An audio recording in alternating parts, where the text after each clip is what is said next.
ನಮಸ್ತೆ ಗೆಳೆಯರೆ. ಇದೇನಪ್ಪ ಹೂ ತೋರಿಸ್ತಿದ್ದಾಳೆ ಅಂತ ಯೋಚನೆ ಮಾಡ್ತಿದ್ದೀರಾ? ಹೌದು, ಇದು ಹೂವು ಎಷ್ಟು ಸುಂದರವಾಗಿದೆಯೋ ಅದರಲ್ಲಿ ಬರುವಂಥ ಹಣ್ಣು ಇನ್ನೂ ತುಂಬ ಸಿಹಿಯಾಗಿದೆ. ಚಾಕ್ಲೇಟ್ ಅಂತ ಹೇಳೋಕ್ಕೂ ಬರಲ್ಲ, ಆ ಥರ ಆ ಹಣ್ಣಿನ ರುಚಿ ಇದೆ. ತುಂಬ ಚಿಕ್ಕದಾದ ಹಣ್ಣು. ಇದು ಸೌತರ್ನ್ ಏಷ್ಯಾ ಕಡೆಯಿಂದ ಬಂದಿರುವಂತ ಹಣ್ಣು. ಸೌತರ್ನ್ ಏಷ್ಯಾ, ಚೀನಾ, ಥೈಲ್ಯಾಂಡ್, ಆಮೇಲೆ ಭಾರತ, ಈ ಕಡೆಲೆಲ್ಲ ಈ ಹಣ್ಣು ಬಂದಿದೆ. ತುಂಬಾ ಚಿಕ್ಕದು. ಹಾಗೆ ಇದ್ರ ತುಂಬಾ ಹಣ್ಣು ಬರುವಾಗ ಹೊರಗಡೆ ಪದರ ಅನ್ನೋದು ವೆಲ್ವೆಟ್ ಶೇಪಲ್ಲಿ ಬರುತ್ತೆ. ನೀವು ಹಾಗೆ ಕೂಡ ತಿನ್ಬಹುದು, ಇಲ್ಲ ಅದ್ರ ಸಿಪ್ಪೆ, ಈ ಬೆಳ್ಳುಳ್ಳಿ ಎಸಳು ಇದೆಯಲ್ಲ ಅದ್ರ ಸಿಪ್ಪೆ ತೆಗೆದಾಗೆ ಉಚ್ಚಕ್ ಬರುತ್ತೆ.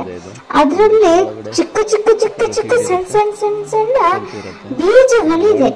ಬೀಜನು ತುಂಬಾ ಕ್ರಿಸ್ಪಿ ಆಗಿದೆ, ತುಂಬಾ ಟೇಸ್ಟಿ ಕೂಡ ಇದೆ.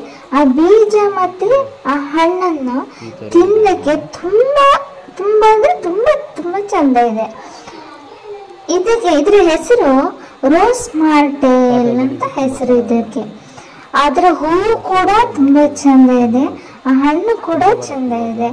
ಚಿಕ್ಕ ಮಕ್ಕಳಿಂದ ಹಿಡಿದು ದೊಡ್ಡವರವರೆಗೂ ಈ ಹಣ್ಣು ತುಂಬಾ ಖುಷಿಯಿಂದ ಎಲ್ಲರೂ ತಿಂತಾರೆ. ನೋಡಿ ಎಷ್ಟು ಚೆನ್ನಾಗಿದೆ ಈ ಹಣ್ಣು. ತುಂಬಾ ಚಿಕ್ಕದ ಹಣ್ಣು, ಪಾಟಲ್ಲಿ ಕೂಡ ಬೆಳಿಬಹುದು. ಆಲ್ ಸೀಸನ್ ಇದು, ಎಲ್ಲ ಟೈಮಲ್ಲೂ ಈ ಹಣ್ಣು ಬರುತ್ತೆ. ಪಾಟಲ್ಲಿ ಕೂಡ ಬರುತ್ತೆ. ನೀವು ಪ್ರೂನಿಂಗ್ ಮಾಡ್ದಾಗ ಒಳ್ಳೆ ಖುಷಿಯಾಗಿ ತುಂಬಾ ಚಂದಾಗಿ ಬರುತ್ತೆ. ಇದು ಹಣ್ಣು ಅಷ್ಟೇ. ನೀವು ಸಪೋಟ ಹಣ್ಣು ತಿಂದಿರಲ್ಲ, ಸಪೋಟ ಹಣ್ಣಿನ ಸಿಪ್ಪೆ ಕೂಡ ನೀವು ತಿಂದಾಗ ಹೊರಗಡೆ ಸಿಪ್ಪೆ ಮಾತ್ರ ಒಂಚೂರು ಚಿಗುರು ಅನ್ಸುತ್ತಲ್ವಾ, ಅದೇ ತರ ಇದು ಸಹ ಹಾಗೆ ಸ್ವಲ್ಪ ಚಿಗುರು ಅನ್ಸುತ್ತೆ. ಸಿಪ್ಪೆ ಕೂಡ ತಿಂದ್ರೆ ಸಿಪ್ಪೆ ಬಿಡಿಸಿ ಕೂಡ ತಿನ್ಬೋದು, ಯಾಕಂದ್ರೆ ಇದು ಸಣ್ಣ ಹಣ್ಣಲ್ಲ.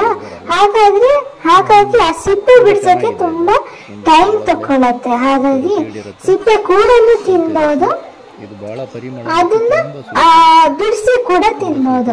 ತುಂಬಾ ಸ್ವೀಟ್ ಆಗಿದೆ. ನೀವು ನೋಡಿ, ಟ್ರೈ ಮಾಡಿ, ತುಂಬಾ ಚೆನ್ನಾಗಿದೆ ಈ ಹಣ್ಣು.